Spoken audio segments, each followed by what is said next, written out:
കുറുവ ദ്വീപിലേക്ക് പ്രവേശനമില്ലാതായതോടെ നിരവധി സഞ്ചാരികളാണ് നിരാശരായി മടങ്ങുന്നത്. ഈ സാഹചര്യത്തിലാണ് കുറുവയ്ക്ക് സമീപം കബനി നദിയിൽ കൂടുതൽ ജലവിനോദങ്ങൾ തുടങ്ങാൻ ടൂറിസം പ്രൊമോഷൻ കൗൺസിൽ ഒരുങ്ങുന്നത്. അടുത്ത സീസണിൽ റാഫ്റ്റിംഗും കയാക്കിങ്ങും ഉൾപ്പെടെയുള്ള വിനോദങ്ങൾ ഒരുക്കാനാണ് ശ്രമം. ഇതോടെ കൂടുതൽ സഞ്ചാരികളെ ആകർഷിക്കാനാകുമെന്നാണ് പ്രതീക്ഷ. വയനാടിനെ സംബന്ധിച്ച് വയനാടിന്റെ ഇക്കോണമിയുടെ പ്രധാനപ്പെട്ട ഒരു ഘടകമാണ് ഇവിടെ എത്തുന്ന വിനോദസഞ്ചാരികൾക്ക് കാണുക എന്നുള്ളത് ഒരു ഘടകം. അതോടൊപ്പം തന്നെ ഒരുപാട് ആളുകൾ ഡയറക്റ്റ്ലിയും ഇൻഡയറക്റ്റ്ലിയും അവരുടെ ഉപജീവനമാർഗം കൂടി നടത്തുന്ന ഒരു മേഖലയാണ്. അതുകൊണ്ട് തന്നെ അത് എത്രയും പെട്ടെന്ന് പുനരാരംഭിക്കാൻ കഴിയണമെന്നുള്ളതാണ് നമ്മുടെ എല്ലാവരുടെയും ആഗ്രഹം. കാട്ടാനാക്രമണത്തിൽ തുടർച്ചയായി 2 പേർ കൊല്ലപ്പെട്ടതോടെയാണ് വനം വകുപ്പ് കുറുവ ദ്വീപിലേക്കുള്ള പ്രവേശനം താൽക്കാലികമായി തടഞ്ഞത്.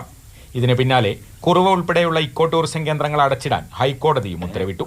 ഇതോടെ വിനോദസഞ്ചാര മേഖലയെ ആശ്രയിച്ച് ജീവിക്കുന്ന 100 കണക്കിന് കുടുംബങ്ങളാണ് പ്രതിസന്ധിയിലായത്.